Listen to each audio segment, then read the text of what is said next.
Assalamualaikum warahmatullahi wabarakatuh. Kami dari kelompok 9 atas nama Ismi Khalifah, Rahmawati Pasaribu, dan Timbul Hasonangan Sirait akan membawakan materi kami dengan judul Teknik Penulisan Karya Ilmiah. Di dalam teknik penulisan karya ilmiah ada beberapa hal penting yang harus diketahui. 1. Spasi atau jarak baris penulisan. Beberapa ketentuan mengenai spasi atau jarak baris penulisannya adalah: A. Spasi atau jarak penulisan karya ilmiah adalah 2 spasi. B. Spasi atau jarak baris penulisan untuk kutipan langsung, judul gambar, judul tabel adalah berjarak 1 spasi ke bawah. C. Spasi atau jarak baris penulisan untuk daftar isi, daftar tabel, serta daftar pustaka istilah adalah berjarak 1 spasi dengan jeda 1 baris di setiap bagiannya. 2. Ukuran margin atau batas tepi. Ukuran margin atau batas tepi pengetikan karya ilmiah secara umum menggunakan formasi 4-4-3-3 atau 4 cm untuk margin kiri dan margin atas, serta 3 cm untuk margin kanan dan margin bawah.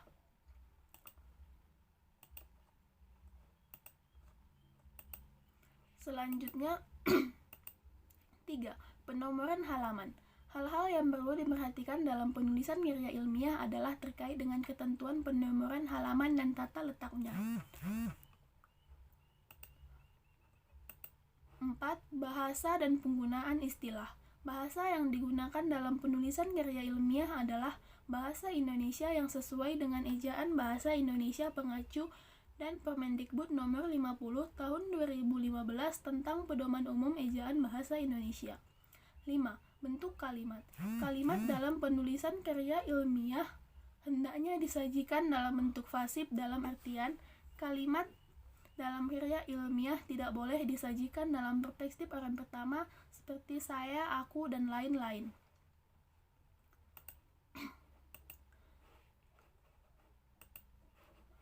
6. Penulisan kata pengantar. Setiap karya ilmiah selalu didahului dengan kata pengantar atau prakata atau ucapan terima kasih. Dalam penulisan karya ilmiah, A. Kata pengantar ditulis menggunakan spasi 1,5. B. Judul kata pengantar ditulis dengan menggunakan huruf besar atau huruf kapital, ditebalkan dan ditempatkan di tengah. C. Ucapan terima kasih ditulis secara berurutan dengan pihak luar keluarga atau teman. 7. Penulisan abstrak. Beberapa ketentuan terkait dengan penulisan abstrak adalah sebagai berikut. A. Judul abstrak ditulis dengan menggunakan huruf besar atau kapital, ditebalkan dan ditempatkan di tengah. B. Isi abstrak pada umumnya ditulis dengan spasi tunggal dengan jumlah kata minimal 75 kata dan maksimal 100 kata dan ditulis dalam satu paragraf. C. Abstrak ditulis dalam 2 bahasa, yaitu bahasa Indonesia dan bahasa Inggris dengan ketentuan penulisan yang sama. D. Jika kemungkinan penulisan abstrak bahasa Indonesia maupun bahasa Inggris dengan diletakkan dalam satu halaman. Baiklah, selanjutnya ke-8, penulisan daftar isi. Daftar isi ditulis dengan spasi tunggal untuk menuliskan judul setiap bab, ditebalkan atau di bold dan menggunakan huruf besar atau huruf kapital. Adapun jarak antara judul daftar isi dengan isi adalah 3 spasi. Yang ke-9, penulisan daftar gambar, daftar tabel, dan daftar lampiran. Sebagaimana daftar isi, penulisan daftar gambar, daftar tabel, dan daftar lampiran ditulis dengan spasi tunggal. Adapun judul daftar gambar ditulis dengan menggunakan huruf besar atau huruf kapital dan ditebalkan. Yang ke-10, penulisan judul bab, judul subbab, dan judul anak subbab. Suatu karya ilmiah umumnya terdiri dari beberapa bab, subbab, dan anak subbab. Berikut beberapa ketentuan dalam penulisan judul bab, judul subbab, dan judul anak subbab. Judul bab ditulis dengan menggunakan huruf kapital atau huruf besar. diletakkan di tengah-tengah kertas dan ditebalkan atau dibold. Adapun jarak penulisan judul bab disesuaikan dengan formasi ukuran margin atau batas, tapi penulisan yang dianut yakni 4 cm atau 3 cm dari tepi atas kertas tanpa tanda titik. Judul subbab ditulis dengan menggunakan huruf kapital atau huruf besar kecuali kata penghubung dan kata depan. Ditebalkan atau dibold. Dimulai dari tepi kiri atau tanpa tanda titik. Selanjutnya judul anak subbab ditulis dengan menggunakan gaya kalimat, yakni pada awal kata pertama menggunakan huruf kapital atau huruf besar dan awal kata kedua, dan seterusnya. Menggunakan huruf kecil dan diikuti dengan tanda titik dan ditebalkan atau dibold. Penulisan judul anak kalimat dimulai 1 bab atau 5 ketikan dari kiri. Yang ke-11, penulisan paragraf. Dalam penulisan karya ilmiah, paragraf baru diletakkan tepat di bawah judul bab, judul subbab atau judul anak subbab ditulis rata kiri, sedangkan paragraf baru berikutnya ditulis menjorok ke dalam berjarak 1 tab atau 5 ketikan dari batas tepi kiri. Jika menggunakan aplikasi, paragraf dapat diatur secara otomatis. Yang ke-12, penulisan naskah atau teks. Penulisan posisi naskah atau teks karya ilmiah diatur dengan ketentuan rata kiri kanan. Dalam artian pengertian naskah atau teks karya ilmiah dimulai dari sisi kiri hingga sisi kanan, pengecualian ketika memulai paragraf baru, memasukkan gambar, memasukkan tabel, memasukkan persamaan, atau hal-hal khusus lainnya. Jika menggunakan aplikasi, penulisan naskah atau teks karya ilmiah dapat diatur dengan memilih posisi rata kiri kanan atau just fit. Yang ke-13, penulisan permulaan kalimat.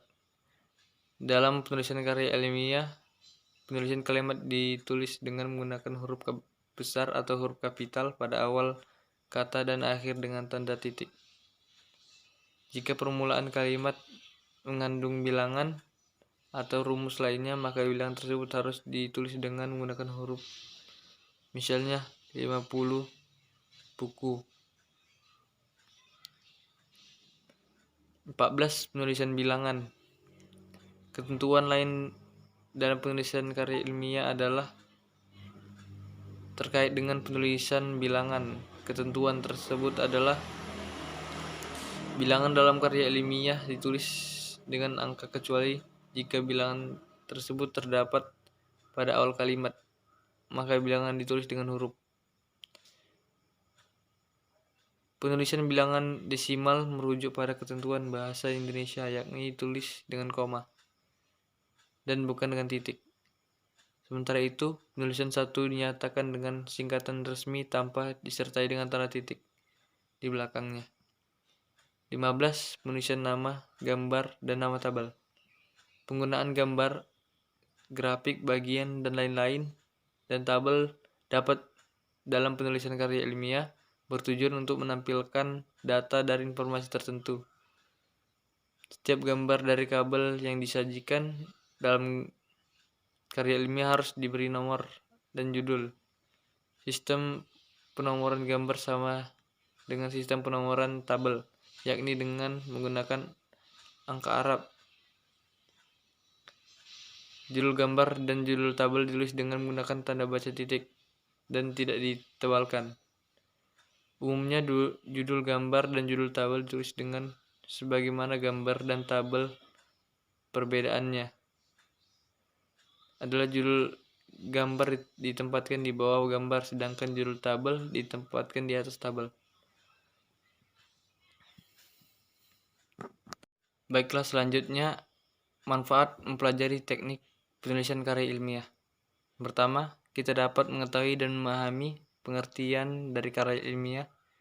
Yang kedua, kita dapat mengetahui dan memahami ciri-ciri karya ilmiah.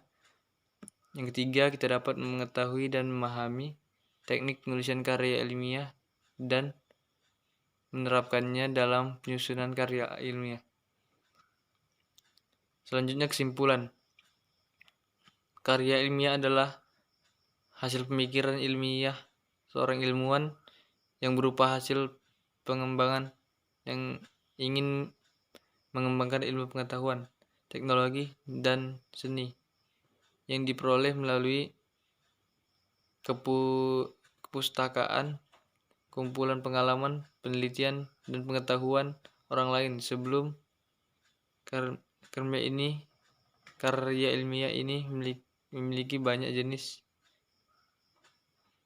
seperti makalah, artikel ilmiah, artikel populer, skripsi, tesis, disertasi,